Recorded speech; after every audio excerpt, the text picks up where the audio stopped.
Ini kita akan bahas tentang sistem operasi komputer. Jadi pada dasarnya bahwa setiap mesin yang kita gunakan atau setiap mesin yang ada itu sebenarnya memiliki sistem operasi ya untuk digunakan mengoperasikan mesin-mesin tersebut. Jadi banyak sekali alat-alat yang biasa kita pakai sehari-hari menggunakan sistem operasi sesuai dengan fungsi dan manfaatnya. Tentu saja sistem operasi pada setiap mesin itu berbeda-beda sesuai dengan tujuannya. Nah, sistem operasi di sini bisa kita artikan sebagai penghubung antara pengguna mesin dengan perangkat keras yang dimiliki mesin tersebut. Sebelum ada sistem operasi, orang hanya menggunakan komputer dengan menggunakan sinyal analog dan sinyal digital. Tetapi dengan perkembangan ilmu teknologi, pada saat ini sudah terdapat berbagai sistem operasi dengan keunggulan masing-masing. Nah, pengertian sistem operasi sebagai pengelola seluruh sumber daya yang terdapat pada sistem komputer dan menyediakan sekumpulan layanan atau sistem call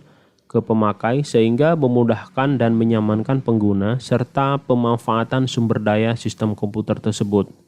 Jadi sistem operasi juga sebagai media interaksi antara manusia dengan mesin yang tersusun dari metode kerja, dan komponen kerja yang digunakan untuk memanfaatkan mesin tersebut. Nah, ini adalah lapisan sistem komputer dan level pemakai. Pada gambar ini, sistem operasi itu bertindak sebagai antarmuka antara program aplikasi dengan perangkat keras komputer.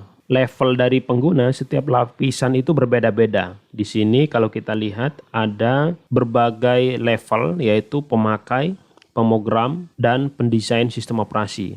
Nah, end usernya di sini pemakai itu hanya bisa mengoperasikan program aplikasi tanpa bersinggungan langsung ke perangkat keras. Sedangkan sistem operasi di sini adalah tugas dari pemogram untuk membuat program-program aplikasi. Kemudian untuk pendesain sistem operasi sendiri ini mengakses atau memikirkan langsung terhadap perangkat keras komputer yang bersinggungan dengan sistem operasi nantinya. Ini adalah level-level pemakai serta kaitannya dengan program aplikasi, sistem operasi, dan perangkat keras komputer. Nah, tujuan dari sistem operasi ini adalah untuk mengontrol program-program aplikasi dan juga sebagai interface antara pengguna komputer dan hardware komputer. Tentu saja dengan tujuan dasarnya yang pertama adalah efisiensi, di mana sistem operasi nanti memungkinkan sumber daya sistem komputer untuk digunakan dengan cara yang efisien. Yang berikutnya adalah kemudahan. Tentu saja sistem operasi membuat komputer ini lebih mudah dipakai atau lebih mudah dipahami instruksi-instruksinya atau bahasa-bahasa mesinnya oleh manusia. Kemudian tujuan yang berikutnya adalah kemampuan berevolusi.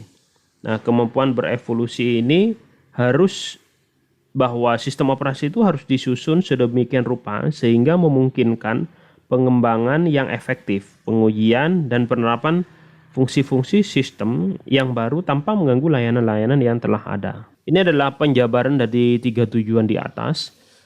Ada 2 tujuan penting di sini, yaitu pengelola sumber daya komputer, yang kedua adalah penyedia layanan. Untuk pengelola sumber daya komputer ini nanti ada 2, yaitu pengelola resource fisiknya atau input-output.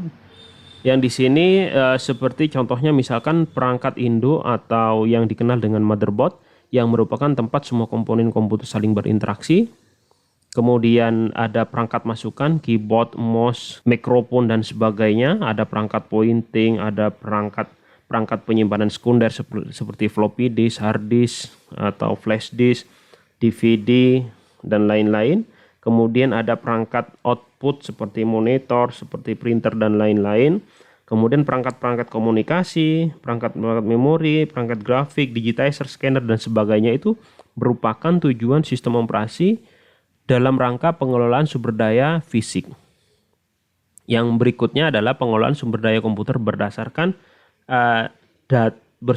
daya abstrak.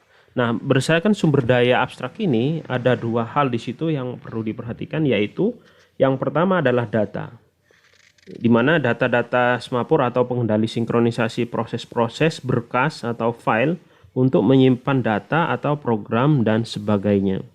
Sedangkan program di sini adalah merupakan kumpulan dari instruksi yang dapat dijalankan dan menghasilkan keluaran berupa data atau instruksi berikutnya. Nah, program memiliki tujuan untuk mencapai komputasi-komputasi tertentu. Nah, sedangkan yang tujuan berikutnya adalah penyedia layanan. Untuk penyedia layanan di sini ada beberapa penyedia layanan, yaitu seperti layanan pembuatan program, kemudian seperti eksekusi program, seperti akses perangkat input-output, kontrol akses berkas, pengasihan sistem, deteksi error dan respon, dan accounting. Nah, tentu saja hal-hal ini ya tidak bisa kita kerjakan tanpa adanya sistem operasi.